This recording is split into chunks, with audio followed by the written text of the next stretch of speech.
I am talking today about how acupuncture can help women during pregnancy. And I'm going to list off the 10 top things that I see in my practice. These are things that I see and treat all the time, things that acupuncture can help with. And I wish more people who are pregnant knew about them because they really are amazing ways to overcome really typical and common symptoms during pregnancy. So, here are the top things that I see most often. Primarily, I see a lot of fertility patients, so I get to see them in the first few weeks of their pregnancy. And the things that I'm working on most during those first few weeks is really just stabilizing the pregnancy. And then we're looking at reducing cramping in the uterus and preventing any kind of bleeding. In acupuncture world, we look at that as miscarriage prevention. A lot of people say, well, what in the world can you do for miscarriage prevention? And the truth is that the vast majority of miscarriages are a result of some kind of chromosomal defect, in which case we simply can't do anything. If your body's going to miscarry in that situation, then acupuncture certainly can't prevent it. But there are cases where the uterus is irritated, there's excessive bleeding, even sometimes bleeding that's not really pathological, but is super scary. And acupuncture has a huge role to play in those situations. We really can shore up bleeding and support the body in a way that gives it the resources to take care of excessive bleeding when it's not supposed to be happening.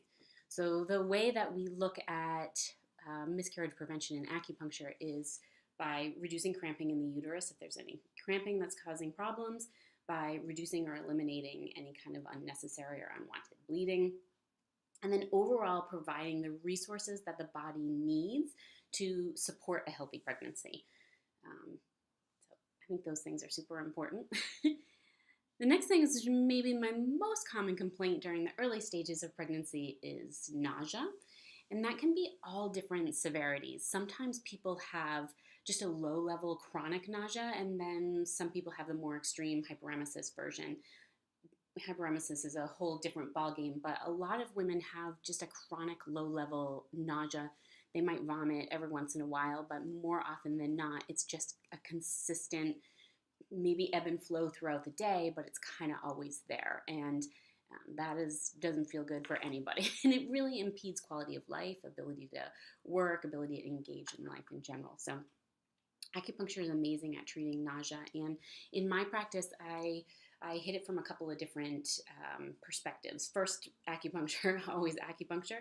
And then supplements. There are actually some supplements that are wildly helpful for some women. It's not across the board. You really have to try a few things out to see what best works for you given your situation. And in my mind, anyway, given your particular nutritional needs, because the supplements are based on possible nutritional deficiencies that might be exacerbating nausea during those first few weeks.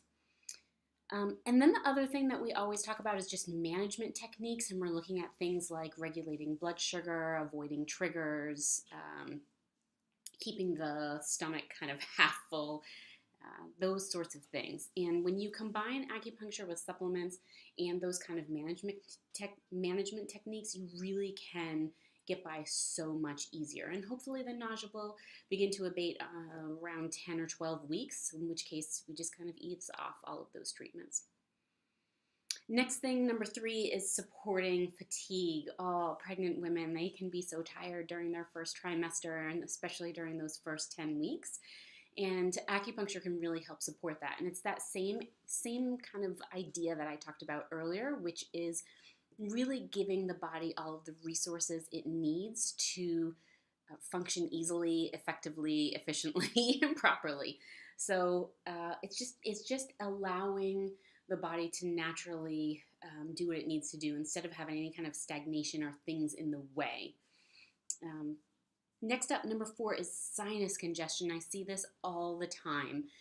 Even if it's not a full-blown cold or an infection where you might need to get treated, although sometimes in some women it progresses into those things, lots of women will have chronic just sinus congestion or stuffy noses. It can be during first trimester, but honestly, it can be during most of the pregnancy. I see a lot of women complaining about sinus congestion in their third trimesters too. So acupuncture is amazing about really opening up and clearing out the sinuses, especially during pregnancy, because sometimes it's not about mucus congestion, it's literally about swollen passageways. And you can see within 2 needles, your whole sinus open up and your nasal passages clear. It's really wonderful. And if you never thought that you were going to ask for needles in your face, this is the time that you're going to. This is when I hear pregnant women come back to me and saying, like, "Ooh, can you do those ones in my face again?" Because they were really helpful. So uh, that's sinus congestion. And then next up is back pain. And honestly, it's different for all women. It could be really like shoulder related, it can be upper back, it can be lower back, it can be sciatic stuff. But acupuncture is amazing, especially during pregnancy, because lots of times this kind of back discomfort will come on during the actual pregnancy, which means that it's not necessarily, although it can be exacerbated by this, a long-term chronic problem.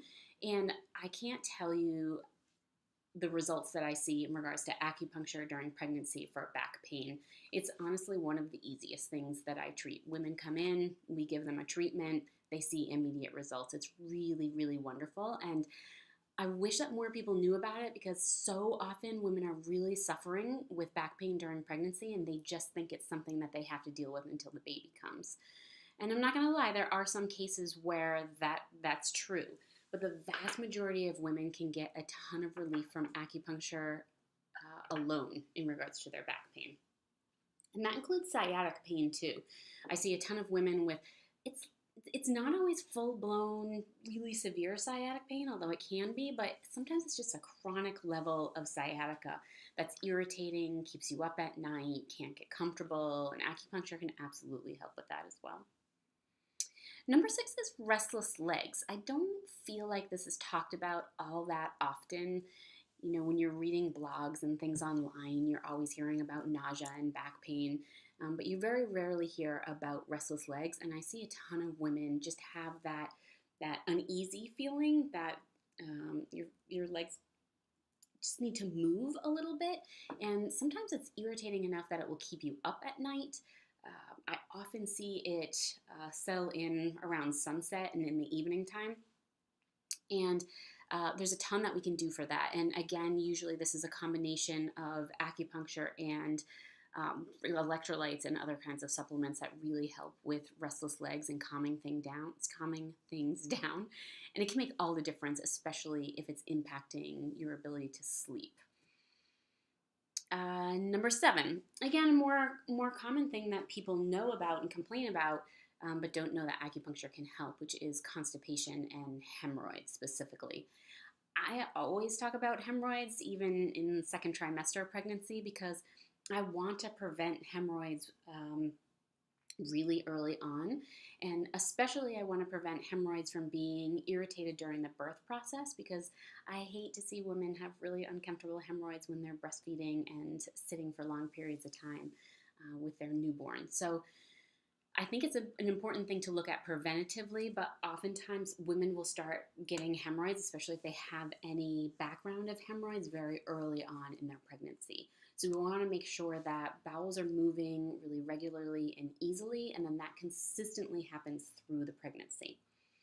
So that's kind of preventative, but the fact of the matter is that acupuncture is so amazing at reducing actual already there hemorrhoids. I can't tell you the number of times that I've treated women and they try everything, they go to the docs don't have much to help with hemorrhoids, and a few treatments in and their hemorrhoids are either gone or just dramatically less bothersome.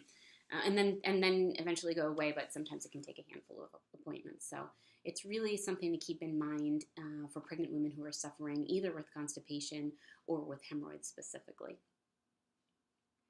Number 8 is edema and fluid retention. Again, another thing that is very commonly talked about, but I think not many people know that acupuncture can help with.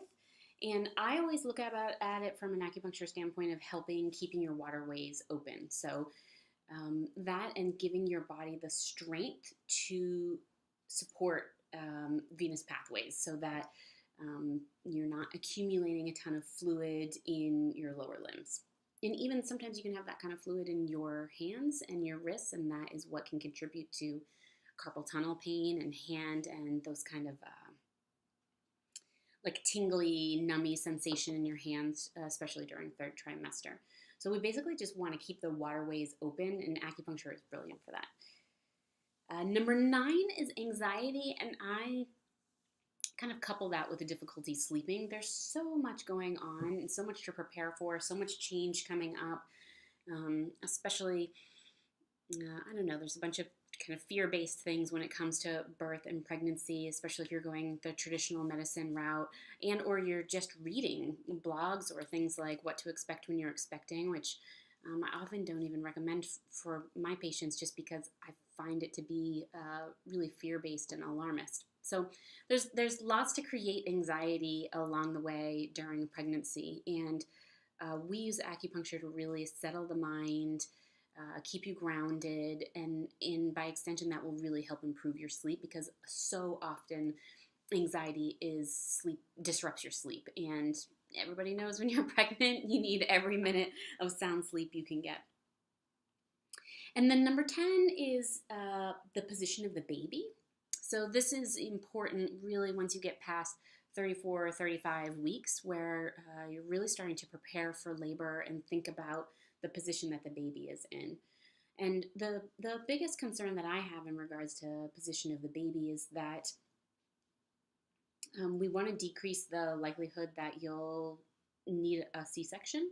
And we also want to prevent, and these things are tied together, but we also want to prevent any stalling in labor, whether that's just you going into labor naturally, or if it's when you're having a medically induced procedure, like an induction. And so what we want to do is make sure that the baby is head down, obviously, but we do that through a variety of techniques, acupuncture, posture, positions, exercises. Sometimes we burn moxa, those sorts of things. But I am acutely aware of that in the last handful of weeks of pregnancy. And then I'm going to have a follow-up video about exactly what I do for malpositioned babies, that, babies that we already know are either transverse or breech or just not in optimal position, and so it might be stalling the onset of labor, or leading women to get the recommendation for a cesarean section really early on. So I have a lot more to say about that particular topic, but it is something that we're always paying attention to starting around 34, 35 weeks of pregnancy, because that's when babies tend to really settle into their position. And that's it. Those are the top 10 things that I see in my personal practice in regards to pregnancy, and things that I think acupuncture is wildly helpful for. So I hope that helped and answered some of your questions, but as always, there's more information on my website, which is www.angelabellacupuncture.com, and you can always email me or call my office if you have further questions.